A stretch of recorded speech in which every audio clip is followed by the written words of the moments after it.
Assalamualaikum warahmatullahi wabarakatuh.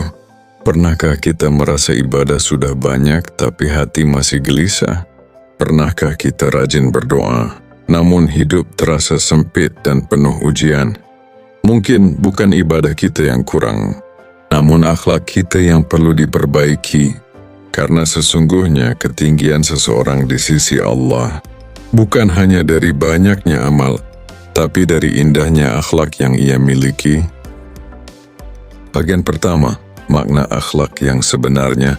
Saudaraku yang dirahmati Allah, akhlak bukan hanya tentang sopan santun di depan orang lain. Bukan sekadar senyum atau kata-kata yang lembut, namun akhlak adalah cerminan hati.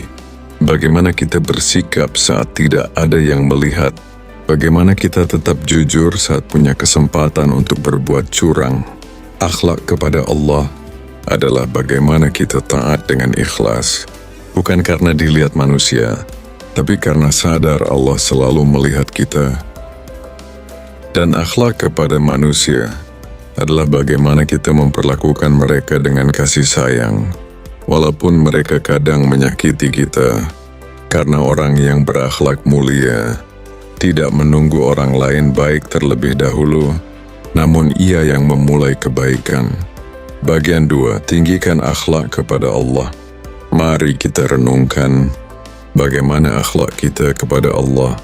Apakah kita hanya mengingatnya saat susah, atau kita tetap bersyukur saat diberi nikmat? Akhlak kepada Allah adalah menerima takdir dengan lapang dada, tidak berburuk sangka kepadanya, tetap bersyukur walau sedikit, tetap sabar walau berat. Ketika kita diuji, kita tidak mengeluh berlebihan. Ketika doa belum dikabulkan, kita tidak putus asa, karena kita yakin Allah tahu apa yang terbaik untuk kita. Orang yang tinggi akhlaknya kepada Allah akan tenang hatinya. Ia tidak mudah iri, tidak mudah putus asa, dan tidak mudah menyalahkan keadaan, karena ia tahu semua sudah diatur dengan penuh hikmah. Bagian 3, tinggikan akhlak kepada sesama manusia. Saudaraku, akhlak kepada manusia adalah ujian yang nyata. Mudah berbuat baik kepada orang yang baik, namun sulit tetap baik kepada orang yang menyakiti. Disinilah letak kemuliaan akhlak, saat kita bisa memaafkan tanpa diminta, menahan amarah walau mampu membalas, tetap berbuat baik walau dibalas buruk. Ingat, bukan karena mereka pantas diperlakukan baik, tapi karena kita ingin menjadi pribadi yang mulia di sisi Allah.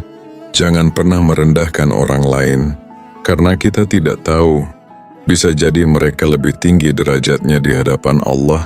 Dan jangan pernah sombong, karena kesombongan adalah awal dari kehancuran hati.